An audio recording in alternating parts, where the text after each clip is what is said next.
અધ્યાય 12 શ્લોક 19 જેના માટે નિંદા અને પ્રશંસા સમાન છે, જે મૌની છે, જે કંઈ મળે તેમાં સંતુષ્ટ રહે છે, જે કોઈ સ્થાન કે ઘર પ્રત્યે આસક્ત નથી, જેનું મન સ્થિર છે અને જે પૂર્ણ ભક્તિથી ભરેલો છે, એવો ભક્ત મને અત્યંત પ્રિય છે.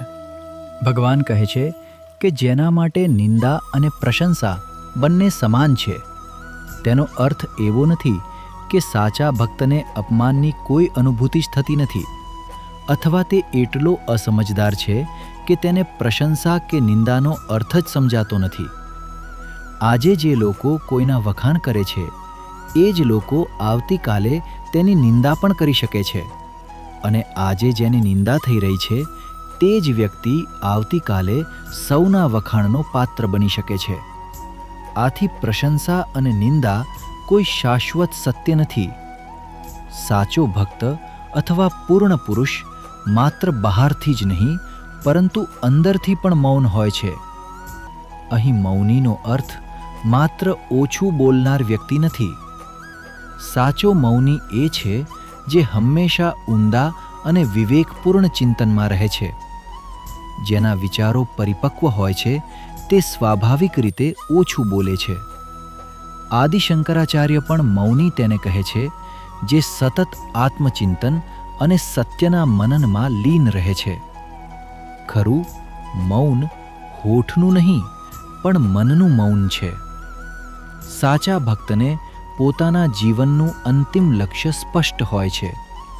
તેનું લક્ષ્ય ભગવાનની પ્રાપ્તિ અને આત્મસાક્ષાત્કાર છે. તેથી તે જીવનના દરેક કાર્યને એ જ દિશામાં કરે છે. આ આધ્યાત્મિક યાત્રા દરમિયાન તેને જે કંઈ પણ મળે તેને ભગવાનનો પ્રસાદ માનીને સ્વીકારે છે. એટલે તે બાહ્ય વસ્તુઓમાં સુખ શોધતો નથી, પરંતુ જે કંઈ મળે તેમાં સંતોષ અનુભવે છે. ભગવાન અહીં કહે છે કે સાચો ભક્ત અનિકેત છે. તેનો અર્થ એવો નથી કે તેની પાસે ઘર નથી અથવા તે ઘર છોડીને જ રહે છે. અનિકેતનો સાચો અર્થ છે કે ઘરમાં રહીને પણ આ મારું છે એવી માલિકીની ભાવના અને આસક્તિ ન હોવી. ઘર તો માત્ર વરસાદ, ગરમી, ઠંડી જેવી બાહ્ય પરિસ્થિતિઓથી રક્ષણ આપવાનું એક સાધન છે. પરંતુ સામાન્ય માણસ ઘર, સંપત્તિ અને અન્ય વસ્તુઓને પોતાની ઓળખ બનાવી લે છે. સાચો ભક્ત આવું કરતો નથી. તે ધીમે ધીમે પોતાની તમામ આસક્તિઓ, માલિકીની ભાવના અને મર્યાદિત ઓળખાણોને દૂર કરવાનો પ્રયત્ન કરે છે. તે જાણે છે કે આ દુનિયામાં કંઈ પણ કાયમી નથી. તેથી તે કોઈ ઘર, સ્થાન કે સંપત્તિને પોતાનું અંતિમ આશ્રય માનતો નથી. ભગવાન તરફ આગળ વધતો ભક્ત પોતાને આ પૃથ્વી પરનો એક યાત્રીરી માને છે. તેના માટે ભગવાનની પ્રાપ્તિ જ તેનું સાચું અને શાશ્વત ઘર છે. તેની બુદ્ધિ પોતાના અંતિમ લક્ષ્યમાં અડગ રહે છે. તે હંમેશા ભગવાનની પ્રાપ્તિ અને આત્મસાક્ષાત્કાર માટે પ્રયત્નશીલ રહે છે.